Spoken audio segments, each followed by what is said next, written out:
Hello, I'm Eric Topol. I'm with my co-host Abraham Verghese, and we have the real privilege today of being able to have a conversation with Bob Wachter, the chair of the Department of Medicine at UCSF, a friend of both of ours, and a chance to, we were going to talk about AI, but there's something happened in between. And let me turn it over to you, Bob, to tell us a bit about the story, the thread that went as viral as you could imagine when you described your recent experience with COVID.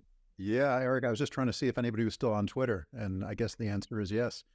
First of all, it's a joy to be two of my favorite people and role models in the universe. It's really a wonderful chance to be with both of you.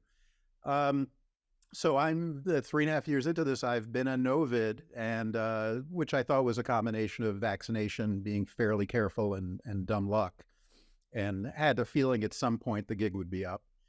And the gig was up for me about 8 or 9 days ago. I developed a cough and then a sore throat and the usual thing, and had a pretty miserable night where I was very febrile and sweating profusely, and got up in the morning and felt like crud and decided I was going to take a shower, which seemed like a reasonable thing to do.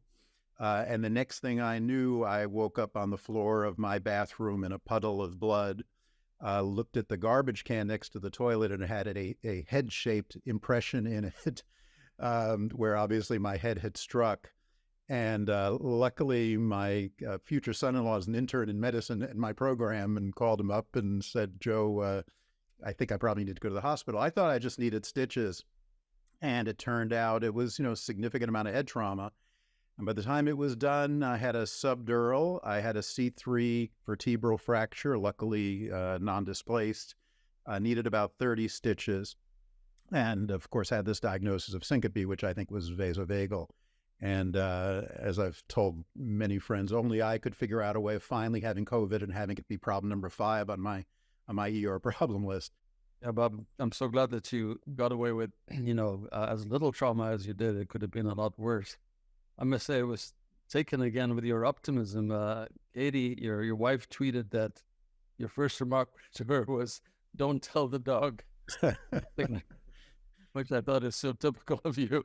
Thank you. Yeah. No, I as you know, I've always had the attitude, if you can't laugh about it, it's not even worth talking about. So, yeah, obviously she was away, and so she was incredibly concerned, and people have been lovely. I mean, when I put it on Twitter, it was partly because I think like the three of us, we look for teachable moments, and I thought, the moment really was COVID's still around. People are still going to get it. They can still get pretty darn sick, even if they've been vaccinated. So I thought, maybe a few hundred people would notice it, and then it was one of those tweets that, started going viral, and then when CNN called and said, we'd like to run a story, and then the next day it appears on their homepage just below Wimbledon. Kind of pissed me off. I thought it was a better story than Wimbledon final. All of that was amazing, and people have just been, there's the usual foolishness on Twitter, and you deserve this, and this is what you get for not being careful. But for the most part, people have been magnificent, and it's been actually gratifying in a way that I would have preferred avoiding.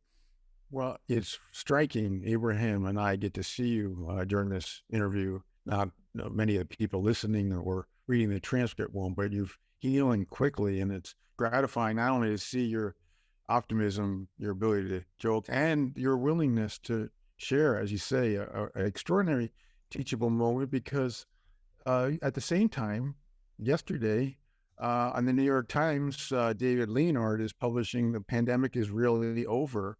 And unfortunately, a lot of people are thinking that this virus isn't even out there anymore. Yeah, it's such a weird moment.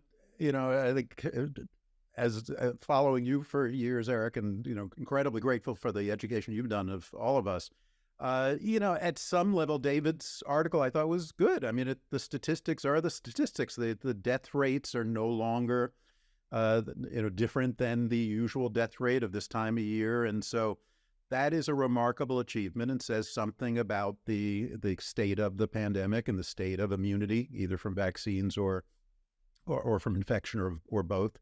And it's worth celebrating, and it is worth going back to something that feels a little bit more closer to normal than we've lived for the last 3 or 4 years. But you have to do it with your eyes open. When I decided a few months ago that I was now going to be willing to eat indoors, for example, I did it with my eyes completely open. And I said, there's a moderate chance that at some point I'll get COVID. But the cost of not doing that, seemed too high. And I also had this feeling, in which I continue to have, that it's probably not going to be any better than it is now, 3 years from now, 5 years from now, probably could be a little bit worse. But this is sort of it. This is the new normal. And it's, COVID will now be baked into the list of day-to-day risks that we all have. And all of us have to come to, some sense of clarity of like, how are we going to live our lives in a way that's fulfilling and maximizes joy?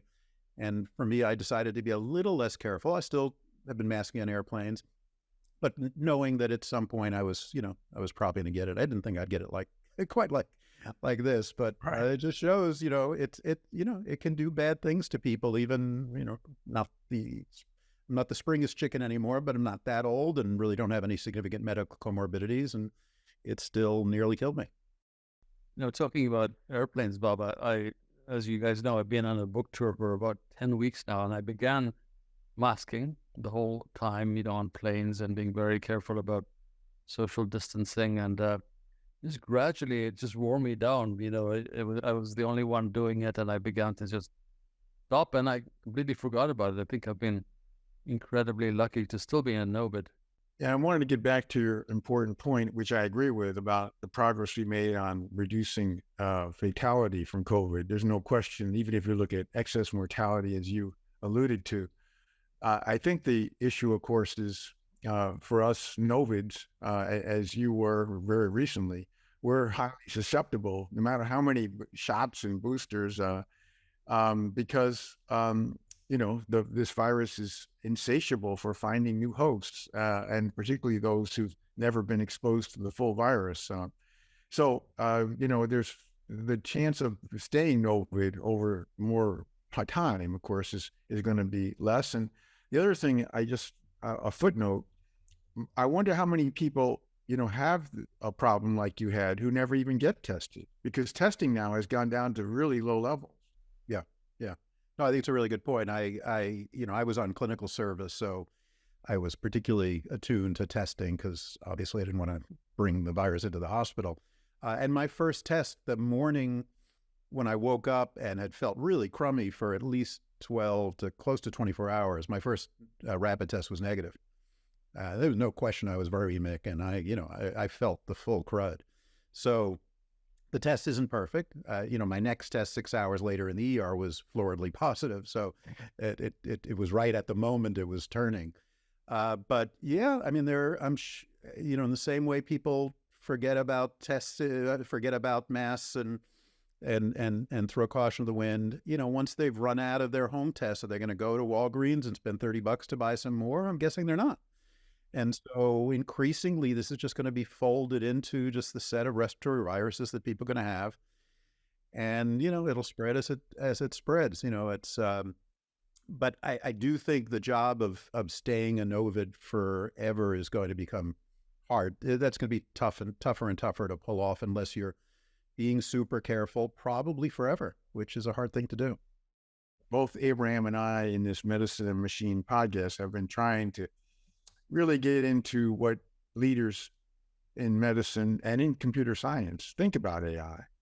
And as you know, and we've previously discussed on your podcast, Bob, with the large language models, not just ChatGPT, GPT-4, BARD, and others, there's a big question about, is this just statistical advantage, so-called a very smart parrot, a stochastic parrot, or is this machines that are at a higher level of intelligence than we've ever seen?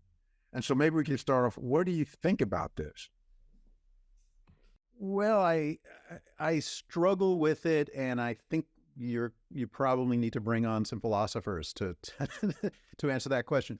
I mean, if intelligence is the ability to learn from experience and to sort of problem solve complex problems, I don't have much doubt in my mind that these machines now can do that, and in many ways can do it equal to humans, and in many ways better than humans. And I think as you well know, I mean, we're only looking at a single point in time. I mean, there's no reason to believe, I think about GPT-4, which I use all the time now, and compare it to the state of AI, at least that was available to folks like me a year or two ago.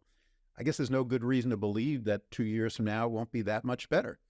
And it's hard to come up with a version of the Turing test that's not super biased in favor of the humans, that doesn't say that it's meeting all of the criteria that we think of as innate intelligence. And now, as you say, it's not actually intelligent. It's not actually a person. It actually does not have empathy, but it can express it in all the appropriate circumstances and in the right way. It can solve really, really complex problems that are far more multidimensional and nuanced than the ones we've ever had. It can have conversations at least as articulate as I can.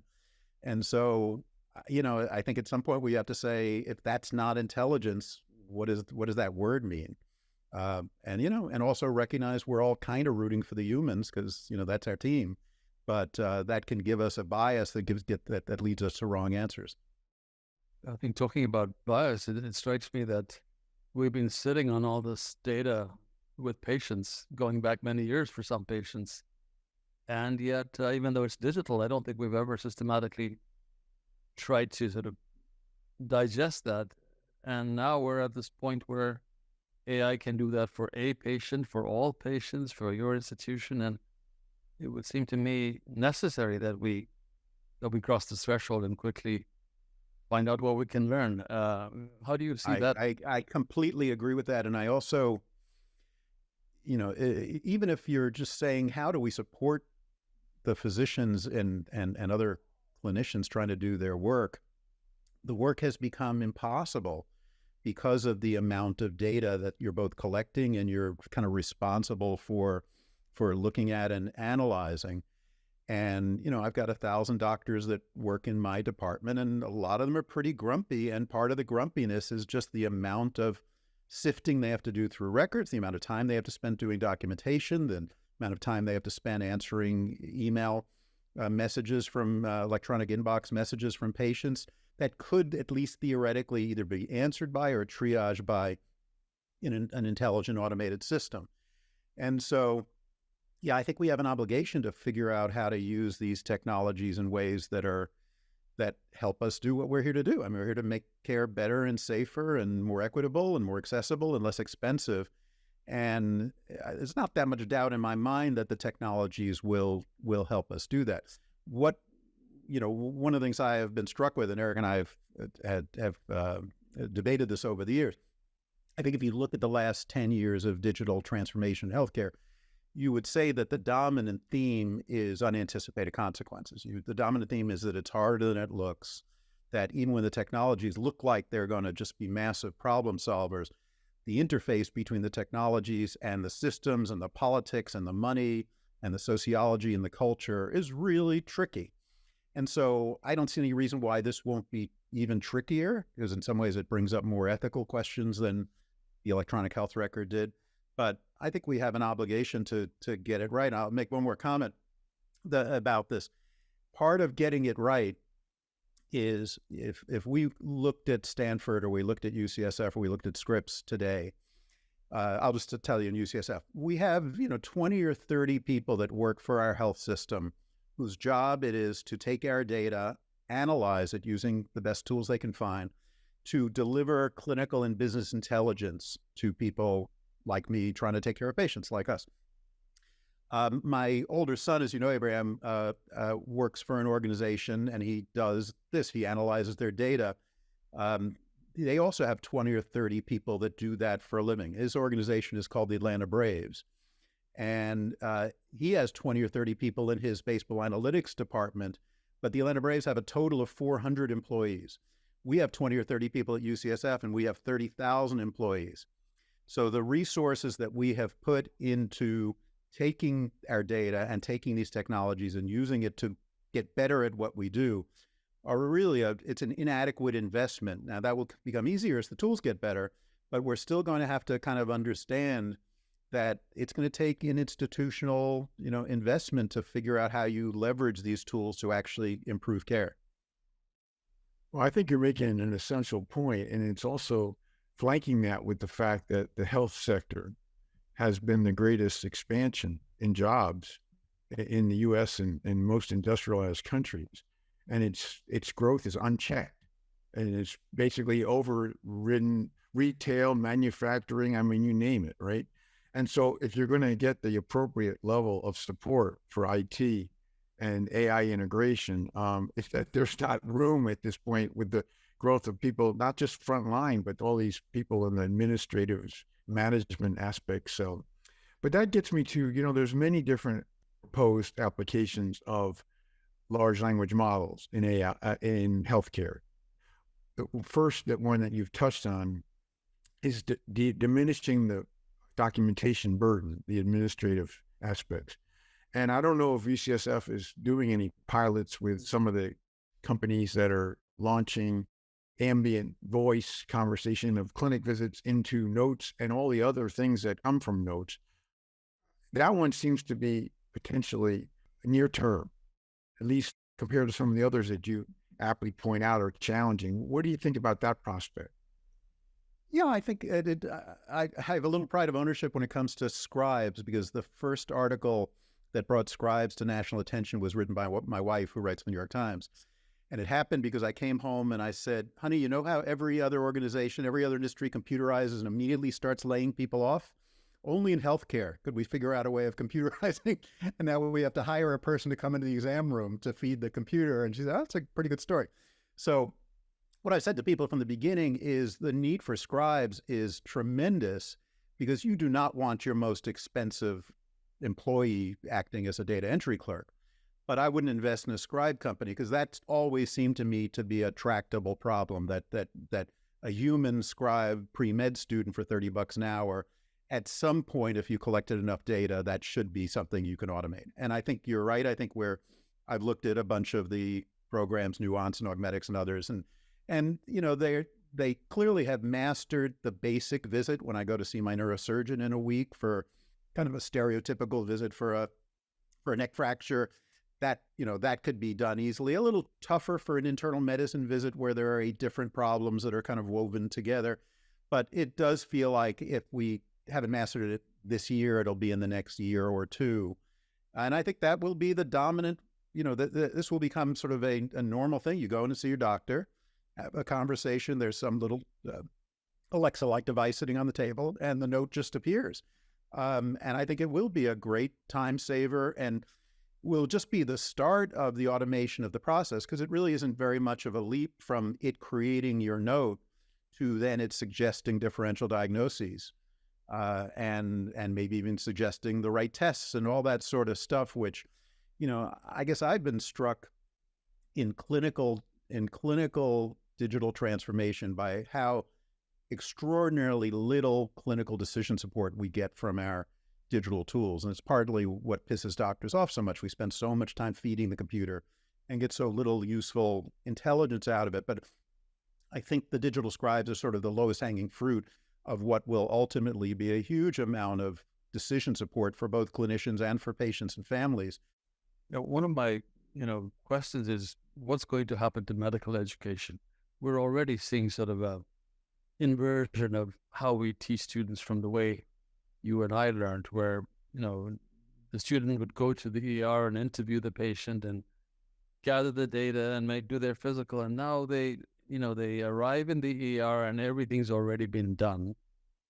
So what exactly is going to be the role of the medical student with a new patient? And, I'm sort of trying to do a mind exercise on what this will look like with the third-year medical student, with the residents, when so much has already been done for them. The diagnosis is done more accurately by AI. The chart is populated. So, what do they do? Well, I'd love to hear your thoughts on this, because I think, when I think about this issue, you're the person I would turn to. And I think, your article in the New England Journal about how the earlier stages of digitization were changing the dynamics of medical education was just masterful. I mean, I'd never forget the line where you wrote that the patient almost doesn't matter anymore. It's just the patient's there to keep their medical record alive and the electronic health record. It's just brilliant. So Yeah, I worry a lot about it. And I think, some of the studies on empathy are a little bit concerning because we all said, well, okay, the computer can make a diagnosis and computer can data gather, but you're going to have a human to do the empathy part. And the answer may be, maybe, and maybe the computer can do some of that too. I am a little skeptical of the usual party line answer, which is that computers and people are better together than either one alone. I think if you were the computer industry, that is what you would say to not piss off the doctors. But at the end of the day, you would love to replace the physicians. I think that's going to take a while. And I think that, at least for the foreseeable future, there will be clinicians who need to be well-trained using these electronic tools. They need to be able to vet the answers, which most of the time will be correct, but some of the time will be nonsense. But it is one of my biggest worries about computerization and training. When you look at other industries that are far more ahead of us when it comes to digital transformation, you see this inevitable problem of digital complacency. Basically, you see this problem where people begin turning their brains off because they become quite dependent on the computer doing their work for them. And that's not an irrational response. Humans like to preserve their neurons. And if the computer's doing this thing really well, why should you bother? And then the problem is when the computer doesn't do its thing correctly, will the humans be able to, do they have the skills anymore? Are they awake to, grab the metaphorical wheel? And, there have been some high profile accidents in aviation where when you looked at the root cause was a computer malfunction and the pilots no longer knew how to fly the plane when the computer wasn't helping them. And, and medicine's a lot more complicated than aviation. So we will have a very funky decade or so ahead of us where our trainees will get more and more dependent on the computer, will get a little sloppier and a little lazier in terms of sort of their rigor in data collection and in even thinking things through. And the computer will be wrong a fair amount of time. And I think that's challenge number one for medical educators like us. I was just asked to chair the Macy Foundation, which focuses on medical education, is going to focus on this. And we're going to be tackling this over the next year, sort of AI meets medical education. I think it's going to be fascinating. And I don't know, I know you're interviewing me, Abraham, but I'd love to hear your thoughts on where you think this is going. Well, I'm not sure, but I continue to believe that we'll put a lot of premium on the phenotypic findings on the body until some AI robot can come and do the exam for us. My sense is that that's going to be pretty important, because if we rely entirely on what was said by somebody and what the labs show, and nobody has picked up, I don't know, the cafe au lait spot, the shingles rash, the xanthoplasma, then we're going to be missing something. So that's the piece that we can do, and that's the piece that I think we can train students to do better. But it won't happen unless we have a high-stakes sort of testing, because students study to the test. And if there is no testing at the bedside, then they're not going to bother with it. Yeah. And a point you've always made is that the physical exam really is doing two things. It's not only an evidence gathering activity, it's a bonding activity. It is there's something quasi-religious about the laying on of hands. And, if the computer can look in the back of your eyeball and detect whether you have hypertension or you're at risk for 73 different diseases, how much laying on of hands will there be? I mean, all of those skills are eroding very quickly even now. And that's when the digital tools are really pretty unimpressive. And I think as they get more impressive, I think it'll be very, very hard to hold on to them. Well, that goes back to my aspiration that the gift of time could ultimately be restored, because part of the problem of not doing an adequate or any physical exam, the WNL, we never looked stuff, right? That are within normal limits, that, is partly because of the squeeze of time, the big business of medicine, and the clinicians are less time with patients than ever. But that gets me to the patient side of this, because we physicians tend to think more about our own community rather than the patients. And already, I don't know about you, both you and Bob and Abraham, I'm seeing patients come to me in clinic who are using GPT-4. They go to Microsoft Edge, they go to the Creative. They're not using Google search anymore. And they're getting a lot of different information they would have gotten from a routine Google search. And there's no FDA, rules about patients doing a Google search. And I just wonder your thoughts about the fact that patients are having access now to a synthesis of data that's surprisingly so up to date, particularly with GPT-4, that wasn't frozen back, in the middle of 2021. And it's really, I don't know what we call it, but that's not leveling the playing field of knowledge, but it's doing something we've not seen before. What are your thoughts about it?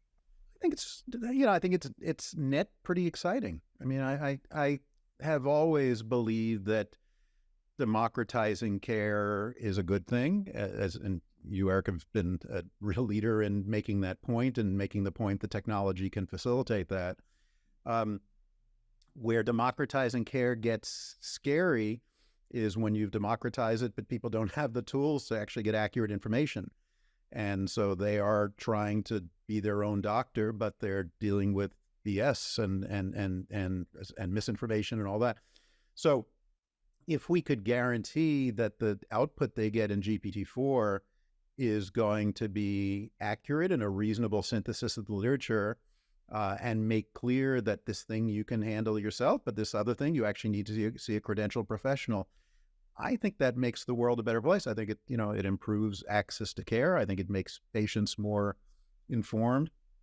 It is interesting, until you said that, I hadn't really thought about, the Google search, because it just gives you a bunch of links, doesn't really synthesize for you. And so you may hit 5 different links, and now, you're clicking on each of them, and this one's way too scientific for you as a patient, and this one is written in play language, but it's not up to date, all that kind of stuff. There's something interesting about flipping that switch to something that's basically a synthetic cliff notes of the state of the literature, which of course is, I think GPT-4 does it magically well by and large. And, the early hit on hallucinations was real and still is real, but less of a problem in the newer versions than the old ones. But the fact that it's synthesizing the literature is an act that we have to approach with a little bit of skepticism, because if any of the 3 of us were asked to synthesize the literature, I have a C3 fracture. When should I take my neck brace off? I know when I want to take it off, which is like now, because it's horrible. I've spoken to several different neurosurgeons. They all have different opinions. If I put into GPT-4, which I did, it has sort of an opinion about when I should take it off, which is a synthesis of a whole bunch of different things. But it turns out there's no right answer. The literature does not exactly lead you to the right answer. It gives the illusion that there is one answer. But, the same thing is true when you go see a doctor. The doctor's going to tell you what he or she thinks about a given situation. So it's an interesting flip in its conversational tone, and the fact that it's not sending you to the original links, which is both potentially useful but also potentially confusing for patients. And it's giving you an answer in plain English about your situation. I think it's really exciting. I think it's a net good. But like all things that we democratize, it leads to unanticipated consequences that we're going to have to deal with, and they're going to be more and more, there are going to be more and more businesses that pop up whose basic rationale is, the healthcare system's too expensive, and you can manage yourself, or we can help you manage yourself without all those expensive, RNs and MDs around by using some combination of AI and GPT and some other hocus pocus. And, there'll be some people that get in trouble with that as well. What about regulation? I'd like to ask both of you. How do you see regulatory bodies policing this access to data? Should the data be regulated in terms of this is quality data, don't go into that kind of literature? Should they be paying for the data that they access that belongs to us as a writer, for example? Do I really want ChatGPT to go through all my novels and synthesize something from there without paying me a fee? Yeah, no, I mean, the number of really thorny problems that this is going to present at every level of our society is the sort of, the more you think about it, the more your head hurts about, like, how's that going to work? How's that going to work? I think in the healthcare world, yeah, I mean, and I think the issue of for authors or other creatives, you're right now, it can go and sift through your 5 or 6 books, and somebody could say to it, write me another book about a new topic in the style of Abraham Verghese, and probably do a half decent job. And probably have a royalty fee a little bit lower than yours. So it's going to be very, very tricky. In the healthcare world, I think the correct answer is I don't have any idea. I mean, I think the idea that all the algorithms are going to be somehow vetted and regulated, when in a big healthcare organization like the 3 of ours, there are going to be literally hundreds of algorithms, every day, helping to manage everything from, assessing fetal heart rate monitors in labor and delivery to predicting bad outcomes for patients in the OR. And those algorithms are going to be changing all the time based on the data that's being fed into them, which is going to be real time. And how you create a regulatory framework for that sort of prophylaxis against bad outcomes, bad data, I don't have any idea. I mean, I sort of can't imagine that it's at the level of each individual algorithm, the way we think about the approval of a drug by the FDA. I think it more has to be about the process and the way the system that's producing the algorithms has the good housekeeping seal of appropriate expertise and appropriate guardrails against biases and appropriate updating and all that kind of stuff. But I think it's, all these problems are absolutely daunting. It can't be that the right solution is to create such a straitjacket of regulatory control that any of our 3 organizations can't take the advantage of the data in our electronic health records and the data in the medical literature and try to come up with algorithms that allow us to provide better and safer and cheaper care. I mean, that can't be the answer. So, the answer's got to be not that. And the answer also can't be completely unfettered Wild West. And I think everything in between is fair game at this point. But you're going to need smarter people than me to try to figure this one out. Yeah, it's interesting, Abraham, you brought that up because, we now have over 500 algorithms that are cleared or approved by FDA, AI medical algorithms, and almost none that are in daily practice. So the regulatory part wasn't so much the determinant, but rather implementation has not been widely adapted just because there's no publications for most of these. There's no data transparency. And so the willingness for health systems to fork out funds to buy these tools is limited, no less the medical community's willingness to buy into using them. So it's interesting. And we just published, Bertalan Mesko and I, a paper on large language models and regulatory in Nature Digital Medicine. And just as Bob aptly points out, I mean, it's a fine line.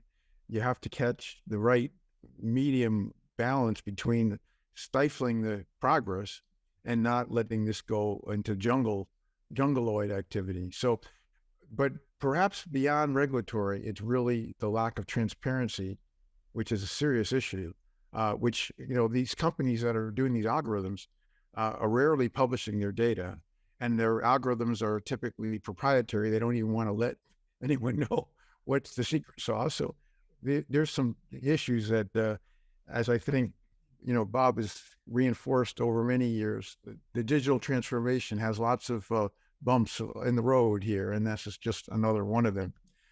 I think the other question about AI, Bob, that I would like to get your sense about, there's a future that's beyond where we are today, with not just patient questions, the front door, or not just fulfilling documentation stuff, but the more far-reaching aspects of hospital at home.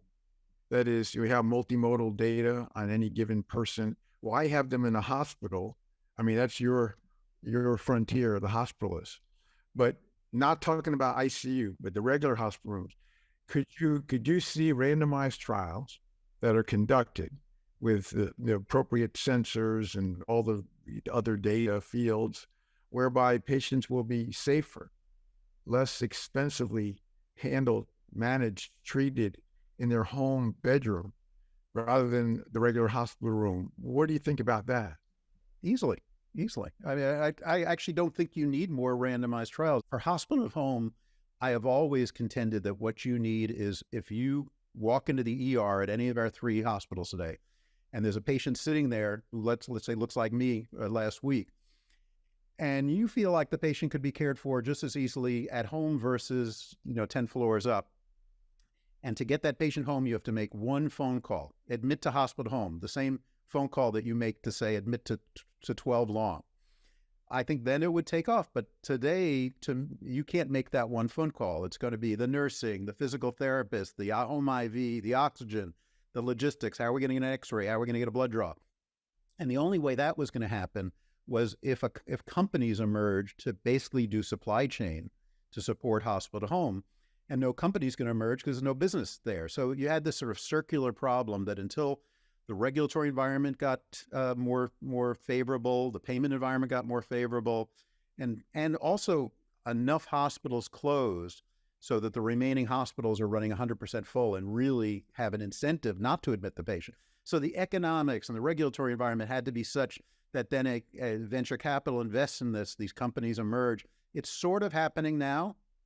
I have no doubt that, particularly with more advanced sensors and AI, that 10, 20, maybe as much as 30% of hospital patients could be cared for well, safely at home. I think the literature is very supportive of that.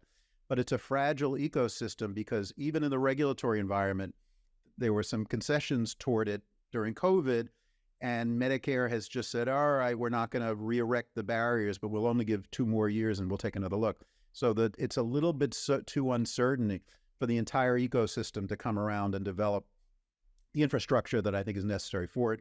Once that's developed, I just have no doubt that it's better. I mean, we'll need fewer hospitals. The hospitals that we have will be mostly ICUs, will be really, really, really sick people. And I think for most people, they prefer to stay at home if you can figure out how to do it safely and cleanly. But cleanly really is that you make one phone call and all of the logistics are taken care of. And that's non-trivial. But just to wrap things up, it's pretty clear that the recent head trauma and COVID you sustained has not interfered with your brilliance and wisdom. You passed the cognitive test. Oh, thank you. This is the super Turing test that you have transcended beyond. Really enjoyed this discussion with you, Bob. We touched on so many things. Two of our favorite topics, of course, in the wake of the COVID. That's kind of, as you said, it's going to be with us for many, many years ahead. And then the AI future, which has its challenges, but hopefully the net will be one that will improve medicine and improve outcomes for patients. So thanks so much for being with us. Well, it's a joy. You're 2 of my favorite people and role models. And I'd say, even if we were just doing this over beers somewhere, that would be great. I'd love to do that as well. Let's do that too. That sounds great. Thanks for being here, Bob. My pleasure. Great to see both of you.